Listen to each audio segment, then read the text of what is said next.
Oke, hai, berjumpa lagi kita di dalam channel ini. Oke, pada hari ini apa yang admin ingin kongsikan kepada Anda semua berkaitan dengan isu-isu panas. Jadi sebelum itu, admin ingin mengucapkan selamat hari Christmas buat seluruh warga Kristen yang berada di seluruh pelosok dunia. Dan hari ini juga admin tidak akan lupakan bahwa admin akan kongsikan berita panas yang terhangat buat Anda semua. Berita ini sangat-sangat menggemparkan pada hari ini, di mana info ini baru saja admin dapat pada hari ini. Jadi sebelum admin mula, bantu admin tolong tekan butang subscribe dan jangan lupa juga tekan butang lonceng supaya Anda sentiasa akan mengikuti perkembangan terkini yang akan admin sampaikan di dalam channel admin ini. Terima kasih para subscriber admin yang telah lama mengikuti channel ini, buat Anda semua. Oke, baiklah. Apa yang admin ingin kongsikan kepada Anda hari ini berkaitan dengan isu-isu panas, di mana isu ini berkata Dr. Mahathir khawatir kemampuan Anwar mengurus negara. Tun Dr. Mahathir Mohamad tidak yakin Datuk Seri Anwar Ibrahim berupaya memimpin Malaysia selaku Perdana Menteri untuk berdepan krisis kemelesetan ekonomi dan cabaran pemulihan pasca pandemik. Bekas Perdana Menteri itu khawatir dengan kemampuan Anwar Tambun menghasilkan strategi dan kaedah terbaik untuk keluar daripada krisis. Apatah lagi fokus pengurusan Pakatan Harapan PH itu dilihat tertumpu kepada usaha mengekalkan jumlah sokongan di Dewan Rakyat.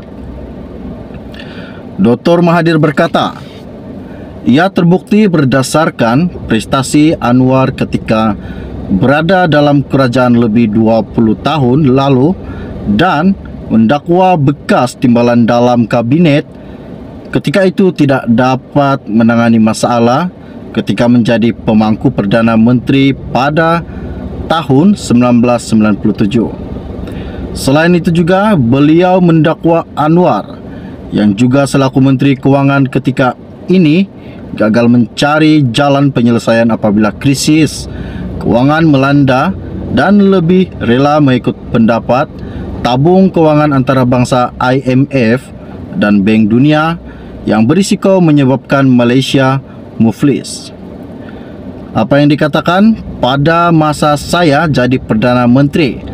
Apa yang dikatakan Dr. Mahathir? Pada masa saya jadi Perdana Menteri kali pertama, saya pergi cuti selama 2 bulan. Semasa saya bercuti, Anwar sebagai timbalan Perdana Menteri TPM diberi tanggungjawab sebagai pemangku Perdana Menteri, tetapi nampak dia tak dapat menangani masalah. Selepas itu pula berlaku krisis kewangan yang mana ringgit Malaysia turun nilainya. Pada masa itu Anwar juga menjadi Menteri Kewangan. Cara dia menangani masalah kejatuhan nilai ringgit itu dengan mengikuti pendapat IMF dan Bank Dunia. Saya berpendapat kalau kita ikut IMF dan Bank Dunia, kita akan jadi muflis dan kita tak dapat laksanakan dasar ekonomi negara kita. Tetapi Anwar tak ada cadangan yang lain selain daripada mengikuti IMF dan Bank Dunia. Sebab itu saya terpaksa ambil alih tugas Kementerian Kewangan. Saya cari jalan untuk selamatkan negara, katanya Dr. Mahathir dalam temu bual eksklusif dengan BH di Yayasan Kepimpinan Perdana di sini hari ini. Baru-baru sahaja ya. Beliau juga berkata demikian ketika ditanya pandangan sama ada Anwar memiliki keupayaan untuk menakodai Malaysia berdepan cabaran kemelesetan ekonomi yang diramal melanda dunia tahun depan. Dr. Mahathir berkata, jika dibenarkan Anwar berkuasa dan melaksanakan dasarnya, beliau yakin negara tidak akan dapat mengatasi masalah krisis kewangan ketika krisis berkenaan. Perdana Menteri keempat dan ketujuh mengakui khawatir dengan kebolehan Anwar sebagai Perdana Menteri kerana berdasarkan pengalaman lampau, Presiden PKR itu gagal merangka penyelesaian ketika berdepan krisis kewangan 1997 dan 1998. Apatah lagi kini berdepan lebih banyak masalah yang rumit. Dia berkata juga, ketika itu nampaknya dia tidak dapat cipta satu cara untuk mengatasi krisis. Sama ada di masa hadapan, dia boleh cipta cara menangani masalah negara belum kita dapat tentukan, katanya Dr. Mahathir. Tapi berdasarkan pengalaman semasa dia menjadi TPM dan menunjuk kebolehannya, saya khawatir sekarang ini negara menghadapi banyak masalah seperti kesan pandemik, ekonomi merosot teruk, keadaan politik tidak stabil. Rakyat masih tidak senang dengan keadaan negara.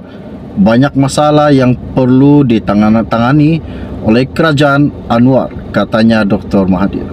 Dr. Mahathir turut ditanya sama ada benar tanggapan berbagai pihak bahawa beliau sememangnya tidak mahu Anwar menjadi Perdana Menteri. BH berkata ramai pihak berpandangan Tun memang enggan Anwar jadi Perdana Menteri. Betulkah dan mengapakah Tun, Dr. Mahathir dan selebihnya tidak menginginkan Datuk Seri Anwar menjadi Perdana Menteri? Apa yang dikatakan Dr. Mahathir ialah itu terpulang kepada rakyat dan parti untuk memilih dia. Tapi saya khawatir katanya, dengan kebolehan dia, sama ada dia boleh pimpin di waktu kita menghadapi banyak masalah. Apa yang disampaikan oleh Tun Dr. Mahathir Mohamad sebentar tadi, yang admin sampaikan kepada anda sebentar tadi, ianya sangat-sangat mengecewakan buat Perdana Menteri kita yang ke-10. Memang Tun enggan Anwar menjadi Perdana Menteri ke-10 Malaysia, tapi nampaknya dunia ini sudah terbalik dan berpusing. Rakyat majoriti semua sokong Anwar Ibrahim sebagai Perdana Menteri ke-10 Malaysia. Jadi setakat itu saja info ringkas dari admin, info-info panas pada hari untuk anda semua, info-info free. Jadi jangan lupa sebelum anda meninggalkan channel ini, bantu admin tolong tekan butang subscribe dan tekan juga pada butang lonceng supaya anda sentiasa mengikuti perkembangan-perkembangan yang akan admin sampaikan di dalam channel ini. Perkembangan info free buat anda semua. Oke, salam jumpa dan salam kenal. Setakat itu saja. Bye bye.